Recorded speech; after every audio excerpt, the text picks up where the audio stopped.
Yeah, but finally, our attempt is successful. You never fail when you keep trying. True. So what we'll do, we'll wait for a few minutes and then we'll wait for people to join to get to know that we're doing this, and then we'll start. Sure.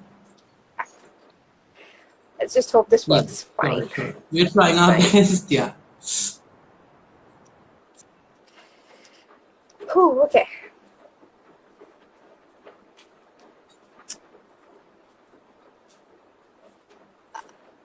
It's raining out there. Is it raining in Calcutta? It's as of now it is not.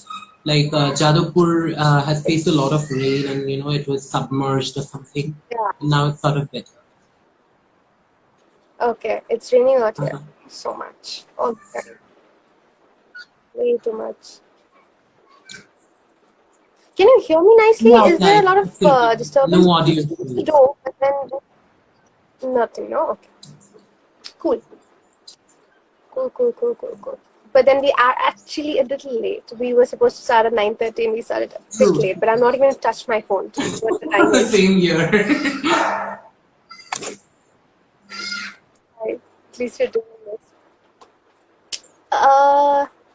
There are some people joining slowly, so let's just wait a little more. Let's have, So what's up with you? What are you doing these days? Like right now? How was your day? Today was a hectic day actually, because I got to know that at Kolkata and Dhakuria Madhusudan Moncho, there was I was appointed as I was appointed under the vaccination duty. So I went there and it was a hectic, today 530 individuals got vaccinated in Kolkata, in the Dhakuria, and they have been vaccinated with Covaxin. In the entire city? You're talking about 530 in the entire city? In the entire city, yeah. Okay. Yeah. Okay. That's nice. Yeah. And you are done with your vaccination? I am. I'm almost I was the first one because I work at an emergency ward. I have to be vaccinated to go safe and yeah. Absolutely. I think they have started this rule that teachers cannot travel in local trains. I think that's for Mumbai. I don't know. I'm not sure. I'm not sure. Even I've got I got to hear this, but I'm not sure about it. Yeah, I think it's for Mumbai that teachers cannot travel in local train because of course the children's safety comes first. I think people are joining. Let's start. Yeah. We keep joining while we have conversation. There's somebody who has just written such amazing things about you. Why don't you read it out loud? Who, me? You're an amazing individual, Tom. Okay. Sulagna is my friend from German Academy. She's my school friend, and she's that of a person who is kind of she's been a witness of my transformation. So I take your word, Sulagna. Thank you. Such a sweet person. I think there was somebody else last time we tried doing a live. There was somebody else who had some questions and she wanted to ask you, but then I guess. But then I think she's gonna come back. Sure. Yeah, yeah. So she's from Sheffield, and we were supposed to have a live together. She's from Sheffield, UK. Okay. Yeah. Okay, all right. So let's start. Okay, let's start with this. What is the closest thing to your heart? A cause or anything that's the closest to your heart at this very moment? Okay. I've written something. Yeah. Please go ahead. A cause. At every phase of this journey, days after days, years after years, I've been me. Where I couldn't count the number of times I've been different, variety, versatile. There were a lot which I sequestered, but now I breathe in the air of peace and live in the aura of femininity and embrace the woman I've wanted to grow up as. So this is a cause, maybe, closer to my heart. That was beautiful. Thank you. Wow. I was not expecting that. For sure, I was not expecting. That is so beautifully said. So if I ask you to, that was very beautifully written, but if I ask you to break it down, to a layman's term, what would it be? See, I would Simple. definitely, yeah. So I have this thing, like I've heard it from one of a very inspirational psychiatrist who once told, her name is Mm-hmm. Onuttama Banerjee. She's very famous. And Onuttamadi has told that any change which is visible is tough to comprehend or tough to accept, but you have to do it because you have no other option. So for me, compromising was never an option. Like I don't see compromising as an option. But if I speak about walking on a road where you know nothing, you do not have a base, you just walking and you know that there would be people, there would be situations, there would be struggles which would break you down into pieces. But one thing which you can never give up is to portray whatever are you made of. That is, like, I have believed in this. So when I say that, I've been different. So there was a point of time where I used to feel different, that I wanted to embrace things, but I had to choose only the way of compromise. But when I chose the way of compromising, or rather sacrificing, or rather thinking about a lot of things which would, bring me to a way, okay, these are the wishes which are impossible for me, or I can never perform them, or I can never be in touch, or rather get that indigenous touch of, what I want and what I can.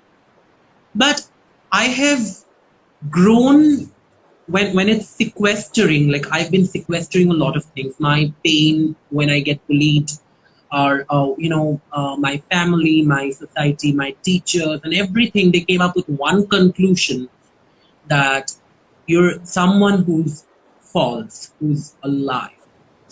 But I know that these lies which people made me feel that I'm a lie, but honestly, they can get the best answer when they just look at it and try to accept the transformation along with time. And you have no other option, because my representation is not being a bar on the way of my survival. So that's what I feel like at a time when I have come forward and I wanted to see, we all have struggles, but it's about how many people are actively being a friend at the time when you're struggling, and how many people, they think that, okay, we can be there, but when it comes to our surrounding, or when it comes to our livelihood, or when it comes to being us, we can't accept it. So these are small thought procedures often we face, because we deal with so much. Uh, we somehow we build a section of people to let them know that whatever you're looking at, if you are against things which I love, then my representation would be a big slap on your face. Exactly. So yeah, this is what it was. And somehow, the game of sequestering, the game of giving birth to wishes, the game of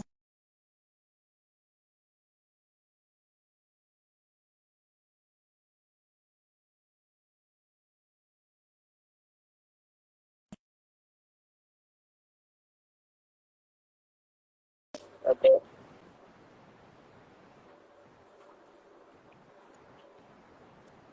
that the procedure is constant, and there is not even a single way you can step back and say, okay, I can't. Because I know that any miseries or any hardships come, but one thing which I have not learned is to give up.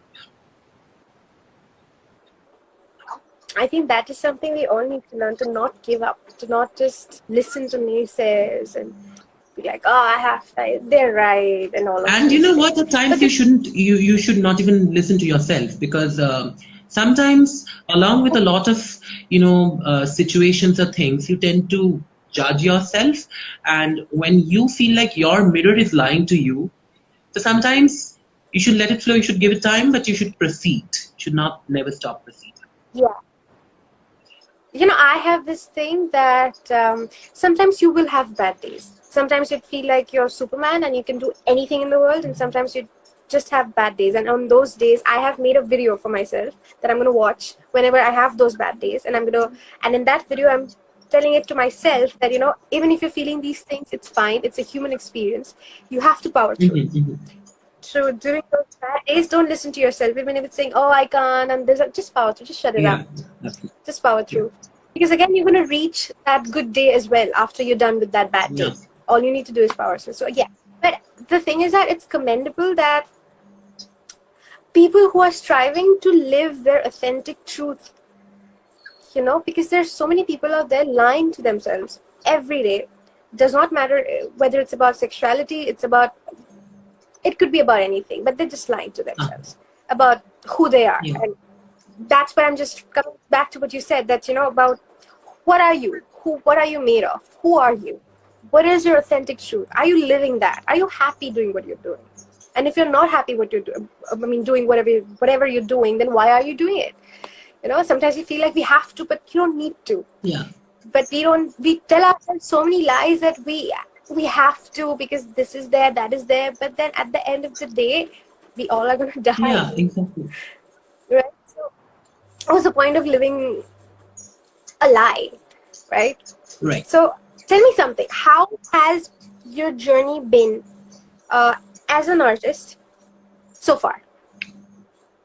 I feel, starting the fact that I have never loved a man so much as much I have loved art. I mean, I admired a lot of men in my life. I mean, really, I have admired a lot of men in my life. I've been involved. But again, the involvement was, I feel, maybe if I consider it to be, there are people who came and, who just question me like, don't you seem or don't you sound very materialistic, that you're loving a passion? So I'm like, it's much use. It's much use. And, it's like, see, now when I look back at the present day, when I look back at my journey, I feel there's something which has never let me down or never let me go, and that is art. Because I remember, my family has been really very cultural and culturally involved. My mother sings. My grandparents also is into music. My brother used to play violin. He used to play. He is not with me now. He went away a couple of days back. He used to play. When it comes to art, a lot of people use certain things that they don't anymore. Yeah. Because it's art. Yeah. So I would say that the encouragement was primarily from my family in terms of being an artist. So I would share something, like I feel like sharing this.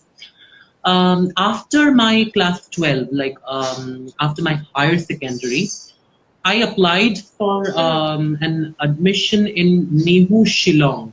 There's a university, and I applied it in English honors. So I applied it in Nehu, Shillong, and the second thing is I applied in Vishwabharati Shantiniketan. Because Vishwabharati, every one of us, we somehow get too intrigued by the idea of Vishwabharati and Rabindranath. No, it is. So I felt like, okay, and the subject which I wanted to pursue for, like in English honors, it's Nehu, but in Vishwabharati, I wanted to, continue with dance. So I had to face that stereotype that, because by then I was identifying myself as a gay man. By then. Okay. Yeah. So, yeah. And there's this big problem, or rather this big femme phobia in a lot of people's mind, that if you are tall, still there. If you are tall, that is a very good example of how a masculinity is or something. But if you're effeminate, that is a taboo. Okay. And however, whatever would be the way of your expression, your performance, or your encouragement, your friends, everybody will kind of make you feel that you are compromised, you're not up to the mark. And if you are going and talking to people who are, in terms of dance or in terms of culture, they're grammatically too sharp. But I am the person, to be very honest, maybe I have been particularly grammatical, or particularly, like whenever I'm dancing or I'm singing, I have to make it perfect or something. That is a notion. But what if I have, or rather, if I say that I have seeked it from life? You don't really require certain things which are out of text, or they are grammar, and there are just rules which are kind of pointed, and you have to follow those rules, you have to do the same mudra and things. So I went and I applied for two subjects. One is dance and one is drama. Dance, I started with an Indian classical dance form, which is Manipuri, in Bishopati. And Manipuri was that of a dance which is very slow, graceful. Okay. And I'm like, my what do I say? It was a drawback for people. I don't consider it a drawback. I was tall. I'm tall. And the only thing is that I was non-dance. I started my dancing career being a non-dancer. And trust me, I was away from that, because I did not keep any sin in my mind. So I was like, okay, when I start, everything will fall into place when I have proper support. But if your sexuality is a big question to your friends, to your teachers, and when teachers and when friends and when people came up to me and told me, like, I still remember the line. There was a teacher who told me in Bengali, "Tomake dekhe shab chelera gay hoye jacche. Tomake dekhe shab chelera male hoye jacche." And I was like, then I should be sexy. I mean, I did not tell it to him. Exactly. I mean, I didn't tell it to him. আমাকে দেখে সব ছেলেরা গে হয়ে যাচ্ছে বা আমাকে দেখে সব ছেলেরা মেলি হয়ে যাচ্ছে. Then I am sexy. I am the person who is taking the superiority. But I was like, okay, I would be explaining it to someone who is, again, full of grammars and, full of rules and regulations and ashram complex. This is so irritating to say that we keep this perception that, Vishwabharati is secular, cultural and everything. But the premise was so restricted. I mean, if you follow an ideology, if you follow your own political orientation, if you believe in your sexuality, if you believe in who you are, what your social position is, what you do, everything, and you do it confidently. There were people who came and who took this opportunity to sabotage my wishes. And in terms of art, in terms of artistry, in terms of building artistry, I faced the maximum challenge because I started as a non-dancer, but I was stuck in a way where I cannot roll back to the previous part where I can call myself that you are not a dancer.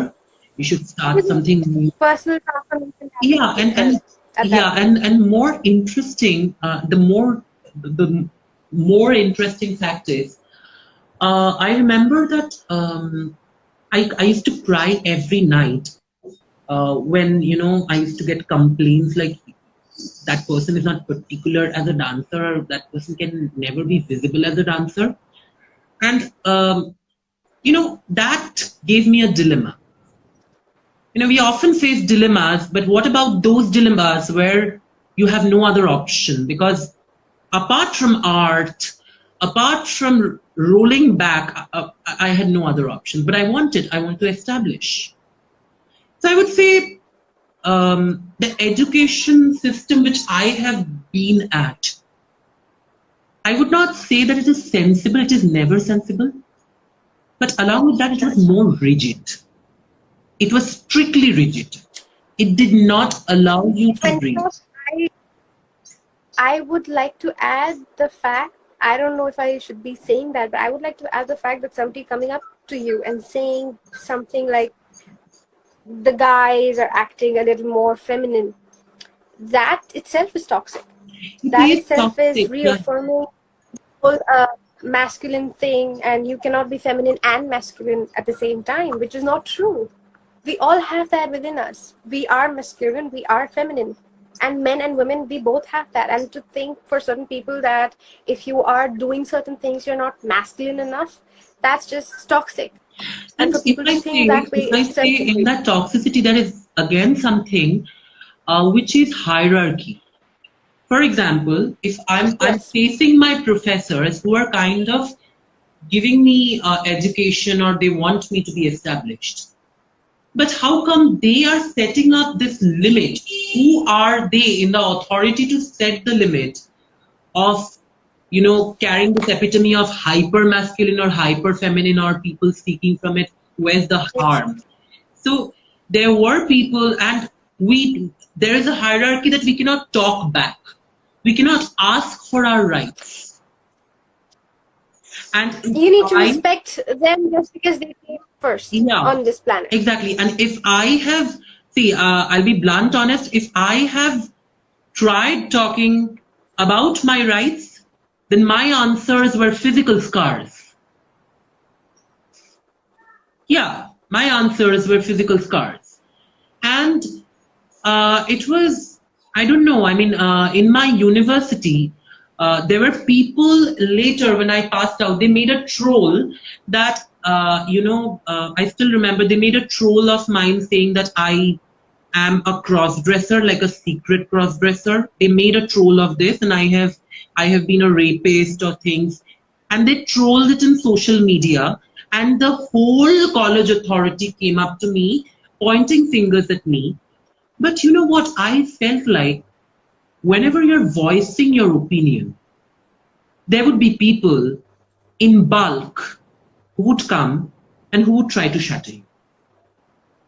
I was in that situation where my teachers, my friends, my college, university seniors, or anybody, they are born and brought up with that idea under a patriarchal system, under a misogyny, where they get to see that misogynistic examples in their household or in the hostels or everywhere. But they cannot get out of it, and the only weapon which they have is misogyny. Yes, true that. It's just that they have been looking at certain things with just one single frame, one single lens, which is so flawed. And some people want to change, some people don't even want to change. If you go to them and actually try to educate them, what they'll do is they'll just try to slap you, they just try to say derogatory things, or all of those things, because they don't want to know. They don't want. It's not aligning with their something that they find pleasure in, which is harassing people, which is nurturing these kind of toxic beliefs. If you're trying to question that, if you're trying to change that, that's not pleasurable, right? Because they kind of take pleasure having and nurturing these kind of mindsets. So yeah, I understand what you're saying, and it's sad, I think, and it's happening in every country at this point. But then we'll just hope for a change, I guess. And that's all. The only thing which I've heard is, which I have believed in, is, when I wanted to be an artist and I saw that the people who were about to give me that knowledge, I couldn't seek the knowledge from them, so I had a way out. So till now I have believed in something which has made me live as in live, because I have seen there were like my family, or there were several other people who were really concerned about degrees, qualifications, and tags and certificates. My aim was, it is not necessary to certify my art. Like, if I can see that the way is being objected with people who are in the authority to issue me a certificate, I don't think I would. Exactly. I would, want to keep that under my CV or something. Because I love that. Yeah, because if I have something which I believed in, which I have been devoted to, and I've kept on practicing it, I do not think that people would deliberately, focus on a CV or mark sheets or anything. I was not academically well. I remember in terms of dance, since I was male-bodied, I remember when I was supposed to, in the days of my school farewell, I was harassed. In my university days, I was, pushed to a closet, or I was made to believe things. I was harassed, I was molested, and there were certain things which I had to bear with. But there's something which I did not stop. And since I did not stop, I did not think that certificate has ever thrown me that challenge that you're not capable. I know what my capability is, and maybe I'm, stepping forward and devoting it and seeking from it and living with it. I think in today's day, nobody needs a certification to tell people that, you know what, I have a certificate, so I'm good at this. If you know you're good at this, you're good at this. Absolutely. That's what your own certificate is the most important thing. But has your physical transformation from male body to female body, has that significantly changed your professional career so far? I would say did that have any impact? It's a very euphoric thing. Like how?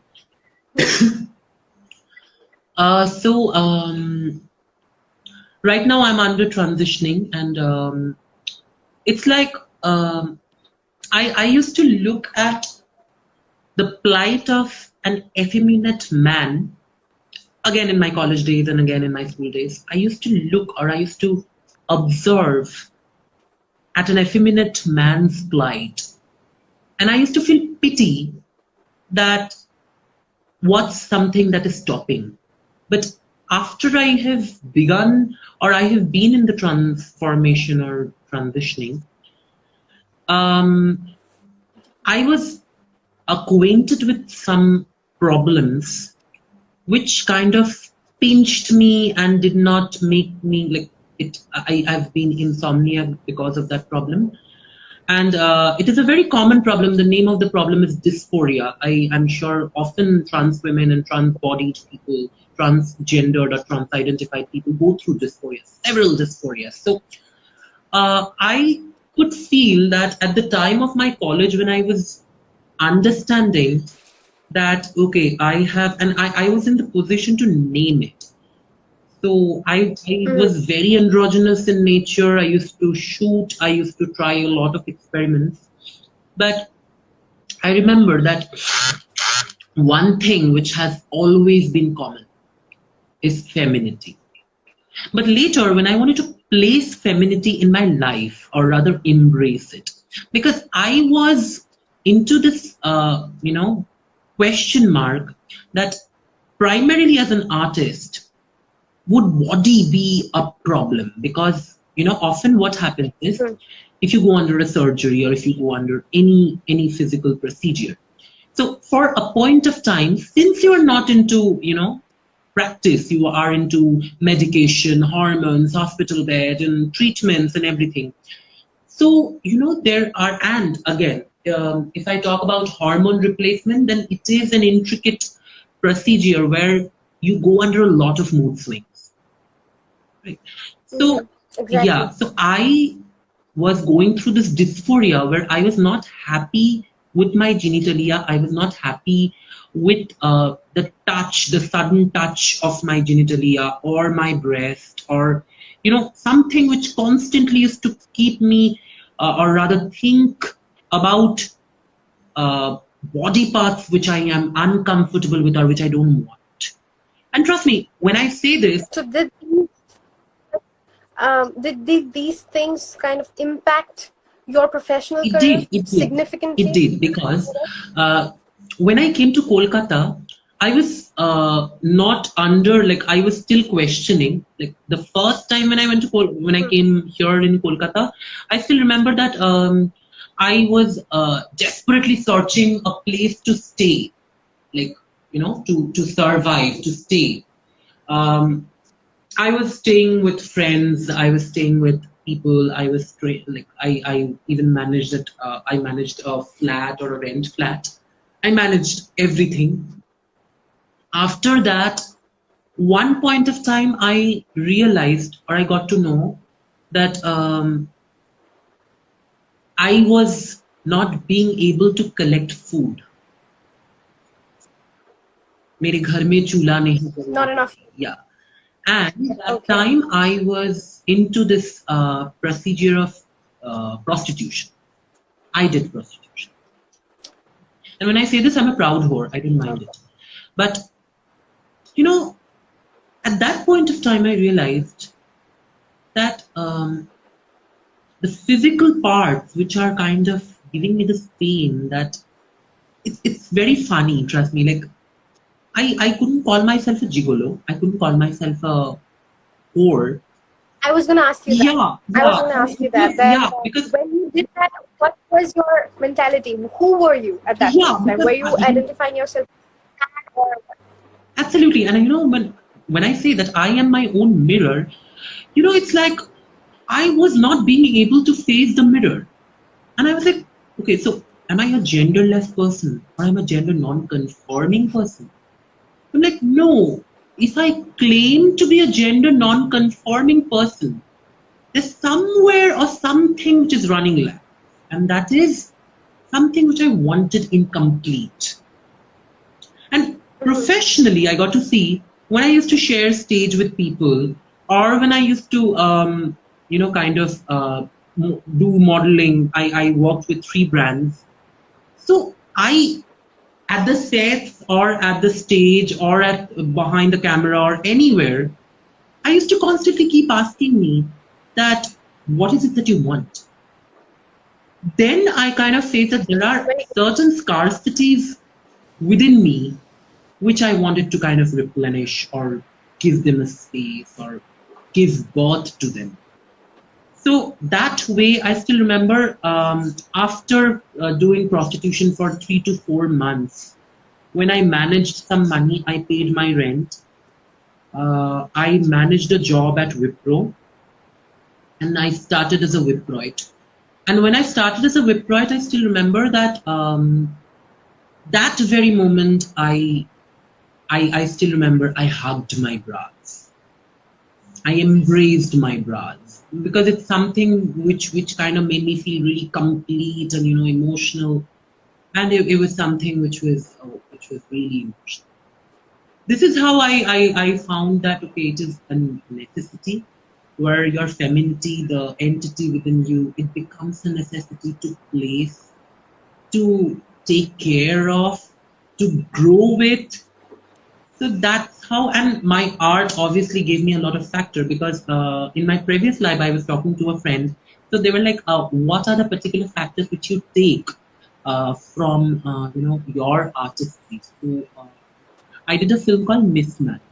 So I still remember at the time of Dashera, my mother came over to my place at Kolkata and I told her that, Mom, I did prostitution. I am a trans woman and I want to get a surgery done. Ma was like, have you gone insane? And she was the one, okay, I would take you to Devghar, you'll be happy, you take a good time, good break, you know, counsel yourself and get back. And I was like, no, you go to Devghar, I won't go to Devghar, I don't need a family vacation. So the time they went to Devghar, I still remember I shaved off my head. And I was watching Maricon. I shaved off my head and after 2 days, I got the opportunity of Miss Man. I did Miss Man, and again in Miss Man there was this androgynous name, okay, because I was not sure. But after Miss Man, I still remember when I was not, because I wanted something different, but Tathagato has made me work a lot because I was the one to believe in Tathagato. Tathagato was like, okay, you don't, my director Tathagato who directed Miss Man, he was the one to tell me like, you don't need to act, you need to behave. So I was like, okay, I'll behave and I'll get out of your set. But after that, after the setting, I still remember it was so desperate of mine to adopt that femininity. I just forgot what my surroundings says or how they look at it. Because all of a sudden there's one man who gets out in his bra. This is something. So one fine morning I chose to, you know, wear my bra, pad them and just get out of the streets. This is where I had to start with. And, you know, I made it abrupt about my transformed identity to people. So when I hit the floor of Wipro, they were saying, But then tell me something. I'm sorry for yeah, please. interrupting you, but tell me something. This is something that I, as a straight woman, I want to understand, because I don't know that, and I can never know because I won't experience it. Uh, do you, when you were male-bodied, and now that you are trans-bodied, do you, looking back, do you hate that experience as a male-bodied individual, or what is your feeling looking back when you were a man? What is your experience? I mean, what do you feel now? Do you feel hatred? Do you feel regret that why didn't I do it before? Why didn't I do it sooner? Or it was an experience that kind of brought me here where I am at this point. What was it like when you look back to your past as a male-bodied individual? What do you feel? What is the first thing that you feel? I've always learned something, or I have always promised something to myself. That is, what I was can never be a lie. So if I come forward and if I face you, that Dona, I decline my journey, or I refuse my journey. That is not what I should be doing. Maybe I cannot roll back. As a man, I cannot roll back as a cis man or something. I cannot roll back. But similarly, I cannot deny the journey, because closet is where we all start from. And I feel Yes. like those days where I felt dysphoria, where I felt that I was in pain, there were things which are creating pain. That is where I have gained strength from. And now when I come and I embrace my femininity, I feel like they were just a staircase, or I wouldn't have reached the Exactly. ladder. That's what I want. So yeah, Exactly. I That's obviously, just what there's I a want. lot of pain, there's a lot of tears, there's a lot of blood, there's a lot of sweat, but it's not to deny them. It's to keep them in the album. To embrace them. Exactly. To embrace them and learn from them. Every step is a stepping stone, actually. So yeah, in fact, if people like you did not exist, people like us have been thinking and looking at things in a very straightforward way, I don't think we would have realized what are the possibilities. For me, even I have been talking to my friends and I have been saying, maybe I feel a different way. Maybe I am not what I think I am, and maybe I feel this and feel that, and now I can at least have the conversation, and thanks to you guys that I can actually And have you the know what? conversation. I would give you a small example, because just hearing you, I got to recollect something. So there's a section of, it's very funny, trust me. There's a section of people whom I interact with. So they come and they tell me like, okay, I'm straight, I'm straight, I'm straight. Okay, you know what? I'm straight, I'm straight, I'm straight. Like, that does not make me curve. Okay, because if you're straight today, you never know what tomorrow you are. You never know. Exactly. Because transformations are something which you cannot desperately say it. It is something which comes within you. You feel it and then you place it. But if there are people who are okay, they Exactly. have their share of pain, they are in closet, but they desperately come and they prove the point that okay, they are straight. Like, Yeah, they keep telling themselves, I'm straight, I'm straight, I'm straight, I'm straight. yeah, and you never really I don't want that. know. You never really know that if you are what you are. Exactly. So that's what I was. These days, I've been speaking to some of my friends, and I've been telling them, maybe this is not who I am. I have been this, but not this. I don't know. And it's okay, to take time and to kind of explore that. It's okay. I don't have to tell you right now that, this is who I am. Yeah. I don't know. I'm not even sure about who I was and whether I'm still that person today. Absolutely. And for me to acknowledge that I'm not that person today, that I think itself is a progress. Yeah, exactly. For me, mentally. So you right now, you identify yourself as a trans woman, right? So tell me this, which is going to be like a different topic that we're coming to. Are you happy? I'm going to say no, first of all. The answer to this question that I'm about to ask, for me, my answer is no. Okay. But are you happy with the way the trans community is represented on the media?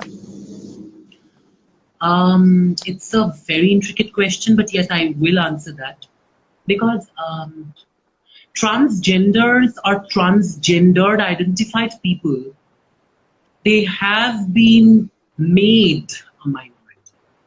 They are bound to, make, or rather, they have been invisibilized. And Yeah. if I talk about media, if I talk about platforms who I don't know if they are sensitive or who portray to be sensitive, but one big example is Noguri. I have to say this, and I am bound to say this. I do not think that when we talk about sensitizing, when we talk about, people's knowledge, so people have various ways to portray it. And if I talk about Kaushik Ganguly making Nogor Kirtan to sensitize people, I don't think really people were sensitized. And Right. when I So talk about education, when I talk about the sense or media, like you were talking about media, so I was talking to a person who came up to me and who told me, Tamoghno, can you just tell me something? Why are these people invisibilized? How are these people invisibilized? So I went up to them and I told them, you're aware of census, everyday census, Janaganana takes place. Census. So when the census takes place, how many government representatives comes up to us and does not ask for our documents and just, asks us, are you a man or a woman? Because all this focus is in Aadhaar, PAN, passport, and Gati Gushti document. But the fact is, how many of those individuals they come and they have the sense to ask, okay, I am wearing a sari, or I am standing is the way I want, or rather I'm saying I have a representation, I am identifying. But then where is the focus to our entities, except of the focus going to the document?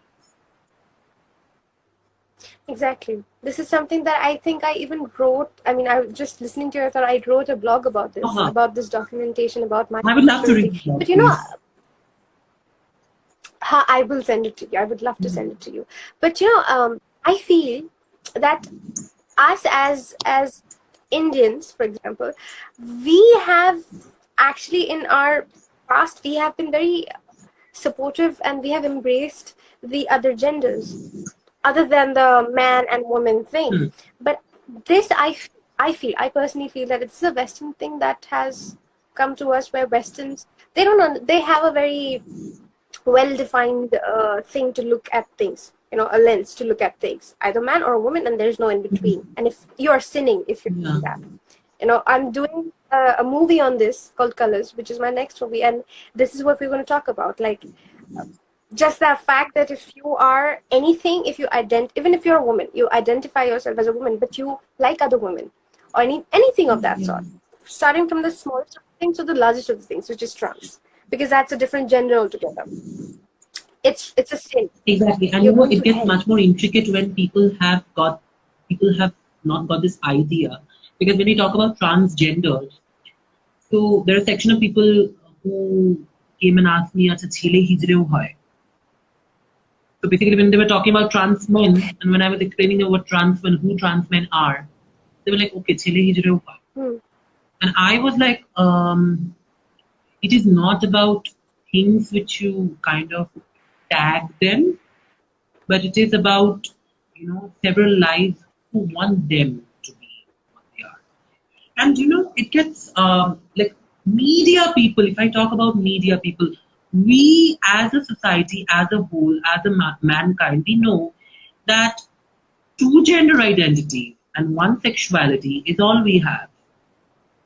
But if I talk Exactly. about non-binary, if I talk about Yeah. intersex, asexual, so many gender identities, only sexuality identities. Nobody is aware. I hope a lot of people are not aware of sapiosexuals, so we are not aware of pansexuals, okay, or rather demisexuals. Okay, there are a lot of things which they Not even don't want asexual. to.